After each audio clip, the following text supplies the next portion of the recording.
गाज माता की जय। भादों के महीने में दूसरे दिन यह गाज ली जाती है। गाज का धागा हाथ में बांधा जाता है और फिर इसे कुछ शर्तों के तहत, जैसे 1.25 पाव के 2.5 पाव के मीठे नमकीन गाज बना करके खोला जाता है। राजा नल पर जब शनि की 7.5 चल रही थी, गाज माता के प्रकोप ने कैसे उन्हें परेशान किया, वह कहानी इसमें सुनाई जाती है। राजा नल की रानी जब महल में विश्राम कर रही थी, तभी आवाज़ आती है कि पंडितानी नगर में गाज ले लो गाज आवाज़ लगा रही थी। तब दासी से पूछती है कि यह कैसी आवाज़ है कि पंडितानी गाज बांट रही है भादों पर गरजने पर, कि इसका मतलब क्या है कि ये धागा हाथ में बांधते हैं और नवमी के दिन, जन्माष्टमी के बाद जो नवमी आती है, उस दिन इसे खोल करके इसकी पूजा की जाती है। तो उससे क्या फल मिलता है? पति की आयु में वृद्धि होती है, धन वैभव संपत्ति में वृद्धि होती है। कि मैं अपने पति के लिए ये धागा बांधूंगी, तुम ले लो। तो कहती कि देख लो रानी, इसका नियम है, शर्तें हैं कि हाँ ठीक है, मैं सब पूरी कर लूँगी। और वो धागा ले लेती हैं, दोनों हाथ में बांध लेती हैं। फिर धागा बांधने के बाद 8 दिन तक धागा बांधने के बाद नवमी के दिन वह इस धागे को खोलती हैं और 2.5 पा के गाज बनाती हैं। गाज बना करके वो गरम गरम इस पूजा को मर्द नहीं देखते हैं। तो वो जब राजा आवाज़ लगाते हैं कि रानी रानी कहाँ हो, पानी दे दो, तो जब राजा आ जाते हैं, रानी पानी लेने चली जाती हैं और वो गाज उठा करके राजा देख लेंगे तो दड़ी के नीचे छुपा देती हैं दड़ी के नीचे गरम गरम। उसी दड़ी पर राजा बैठ जाते हैं। वो देखते हैं कि इस दड़ी में गरम गरम क्या है और वह उठा करके उन्हें कुत्ते के लिए डाल देते हैं। गाज माता का अपमान हो जाता है, तो वो फिर उनका अनिष्ट होना शुरू हो जाता है। उन पर आजू बाजू के देश चढ़ाई कर देते हैं। उनका धन संपत्ति वैभव सब कुछ नष्ट होने लगता है और इतने बुरे दिन आ जाते हैं कि वो दाने दाने को खाने के लिए मोहताज हो जाते हैं। फिर उस पर दासी बोलती है कि प्रभु कहते हैं कि देश चोरी परदेश भीख, क्यों ना हम बाहर चल के कुछ काम करें या कुछ खाएं कमाएं, यहाँ तो कैसे होगा। तो फिर वो तीनों, दासी, रानी, राजा, बाहर चले जाते हैं। तो राजा अपनी रास्ते में बहन का घर पड़ता है, तो वहाँ पर रुकते हैं। बहन को सब पता था। वो पूछती हैं कि कैसे हाल है मेरे भाई के। तो दासियाँ बोलती हैं कि आपके भाई के तो बहुत ही बुरे हाल है, वो तो गंदे से वस्त्र पहने हुए हैं और बहुत ही फटे हाल है। कि अच्छा, तो लो रोटी पे प्याज की गंठी रख के दे के बोलती है कि ये मेरे भाई को दे देना और बोलना बहन मिलने नहीं आ रही।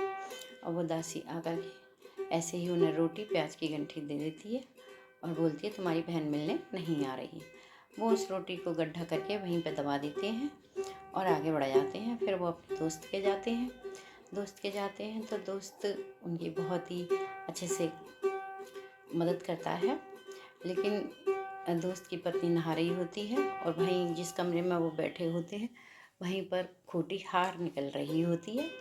इसलिए उन पर चोरी का इल्ज़ाम न लग जाए, इसलिए वो और उनकी रानी उठ करके चले जाते हैं। अचानक से चले जाने पर उनके दोस्त कहते हैं कि ये कैसे हुआ, ये अचानक से चले कैसे गए। तो उनकी रानी बोलती है कि आपके दोस्त की नीयत खराब थी और देखो मेरा 9 लाख हार चुरा के ले गए। तो नहीं, मेरा दोस्त ऐसा नहीं है। तो फिर वो जाते हैं, तेली के यहाँ काम मांगते हैं। तेली कहता है क्या काम कर लोगे, कि मटकों में तेल डालने का काम मैं कर लूँगा। गरम कढ़ाई में से गरम तेल मटकों में डालना था, डालते हैं वो। रात्रि को क्या होता है, सारे माठ चटक जाते हैं तो सारा तेल बिखर जाता है। तेली डांट करके भगा देता है, उन्हें काम पर से हटा देता है। फिर वो भीख मांगते हैं और अपना भरण पोषण जैसे तैसे करते हैं। फिर लकड़ी काटते हैं, लकड़ी बेचते हैं राजा। जिस दिन ऐसे करके उन्हें साल हो जाती है और भादों का महीना दोबारा से आ जाता है। फिर से वह पंडितानी नगर में आवाज़ लगा रही होती है, गाज ले लो गाज। तब फिर दासी बोलती है कि देखो ये पंडितानी फिर से गाज दे रही है। तो रानी का ध्यान जाता है, दासी ऐसा तो नहीं, गाज के प्रकोप से हमारा ये सब हुआ हो, क्यों ना हम ये गाज फिर से लेकर फिर से अच्छे से पूजा करके ससम्मान खोलें तो क्या पता हमारे दिन बदल जाएं। तो दासी कहती है कि ठीक है रानी, करके देख लेते हैं। वो गाज ले लेती हैं और फिर से हाथ में बांधती हैं। राजा लकड़ी काटने चले जाते हैं और वो पीछे से पूजा उनकी अच्छे से संपन्न हो जाती है और गाज के पुण्य प्रताप से उनके पुराने दिन वापस आ जाते हैं। धीरे धीरे लकड़ियाँ बेच बेच के वो घोड़ा खरीदते हैं, नए वस्त्र खरीदते हैं और तब वो उन्हें महसूस होता है कि हमारे पुराने दिन, अच्छे दिन वापस आ रहे हैं। तो वो अपने नगर को चलने को कहते हैं। इस पर रानी बोलती हैं कि हम अब अपने नगर को चलते हैं। तो वापस ऐसे ही वो अपने दोस्त के आते हैं। फिर से दोस्त वैसे ही स्वागत करता है। दोस्त की पत्नी दिखती है कि देखो अब मेरा हार पूछना। तो वो उसी रूम में जाके बैठते हैं। तब वो खूटी हार निगल रही होती है। तब उनका दोस्त कहता है कि देखो मेरे दिन खराब थे, मैं खराब नहीं था, ये खूटी हार निगल रही थी, आज उबल रही है। तब उनका दोस्त उन्हें माफ़ करता है, घोड़े देता है, बहुत ही उनकी मदद करता है। फिर वो अपनी बहन के आते हैं। बहन बोलती है कैसे हाल है? अच्छे हाल हैं बड़ी। तो बहन मिलने आती है। फिर वो गड्ढा खोदते हैं जिसमें रोटी और प्याज की गंठी दबा दी थी। तो वो बहन को देखते वहाँ धन माया बन जाता है। उस धन को बहन को देते हैं कि बहन लो, तुम सदा खुश रहो। अब हम अपने देश को वापस जा रहे हैं।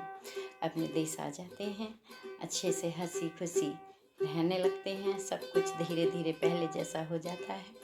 गाज माता ने पहले जो उनका छीना था वो फिर से वो वापस लौटा देती हैं और उनके दिन अच्छे हो जाते हैं। बोलो गाज माता की जय।